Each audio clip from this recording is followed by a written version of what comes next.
Hi, welcome to my YouTube channel. I wanted to talk today about my early life as an actress, and I'm going to tell you a little bit of what that was like and what the realities of getting into that world are. So please hit like, please subscribe to my channel so that I can at some point monetize and do more videos and talk about more interesting topics. So I was an actress most of my life. I started when I was like 17 auditioning, and it's very interesting because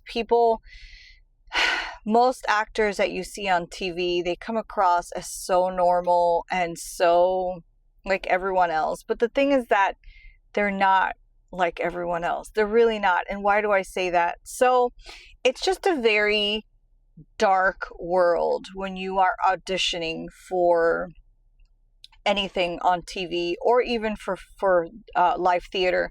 And it's interesting because as an actor, you are expected to hold your feelings at a very surface level so that at a drop of a hat you can cry or you can really express an emotion very, very quickly and very easily.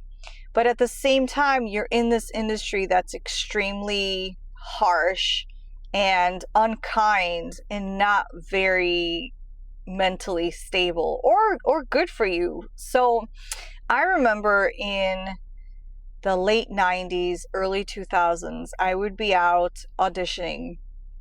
And I'm short. I'm about 5'3" or 5'4". I'm not sure. I haven't measured recently. And at the time, I weighed a very sad about 112 pounds. I mean, I was teeny tiny. I was a tiny little thing. And I remember going on auditions and having casting directors look at me and ask me if I was willing to lose weight. Now think about that for a minute. I had these little tiny scrawny arms. I was this little itty bitty thing.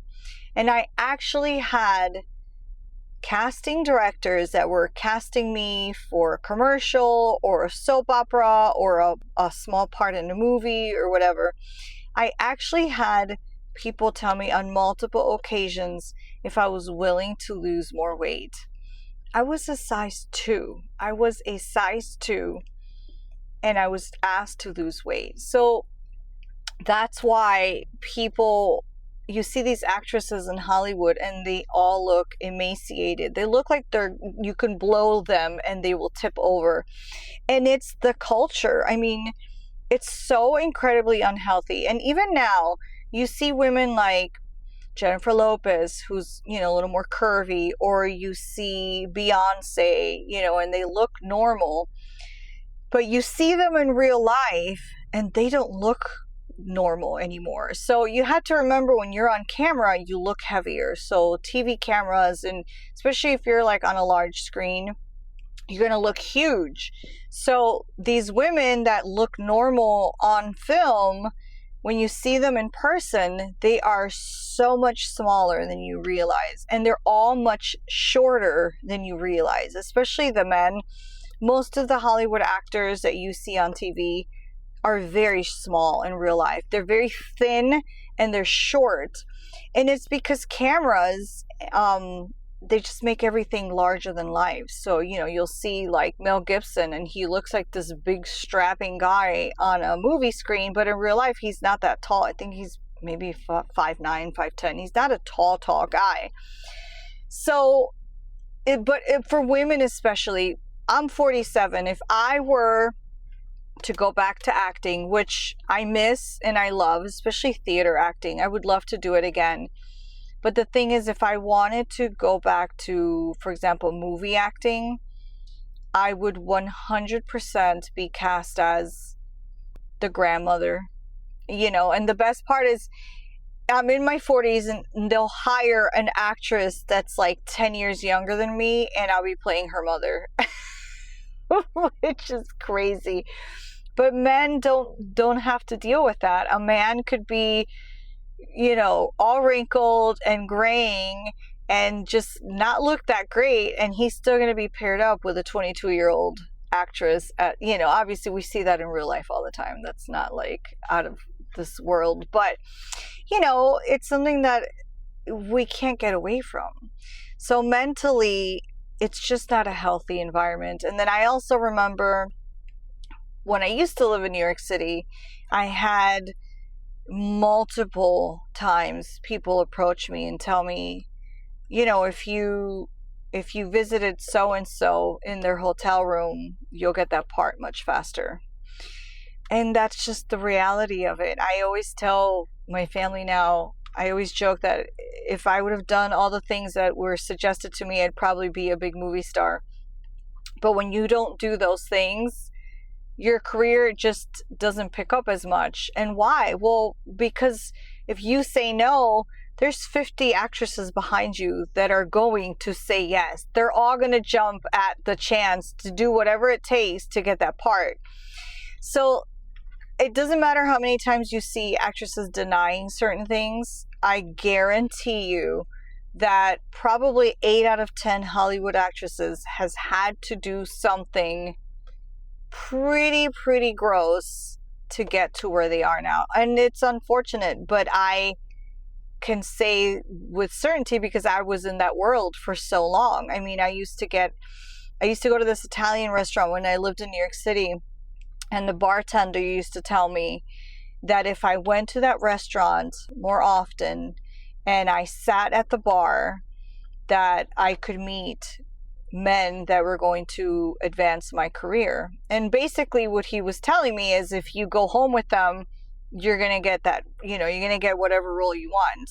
So when the whole Harvey Weinstein thing came up and so many actresses were, saying that, they wanted nothing to do with it, I guarantee you that almost every actress that got into a part in his movie studio, I bet you almost all of them had something to do that was pretty nasty and not good for the soul.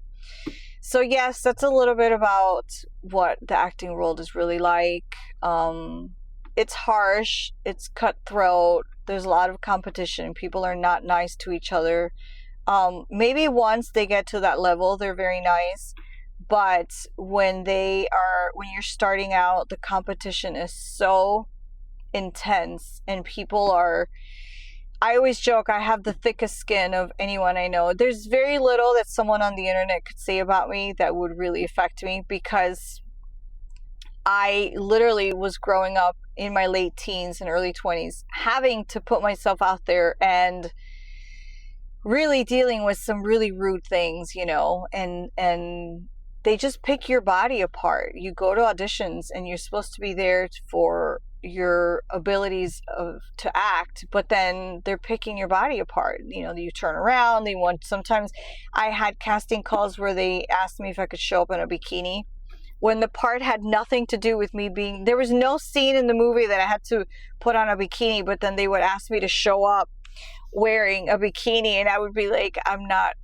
doing that. And then those are parts that I missed out. So eventually I stopped getting as many auditions because there was a lot of things that I said no to that I would be like, I'm not doing that. Like, that doesn't make any sense. So yes, anyway, I hope you guys stuck around and you got to listen to some of these stories. I have a lot more interesting things that have happened in regards to the acting world and theater as well, because theater actors are maybe even crazier than movie actors. They are a crazy bunch. I hope you please like this video if you've watched the whole thing, and please subscribe so we could see more of each other. And I hope you have a wonderful rest of your day. Bye.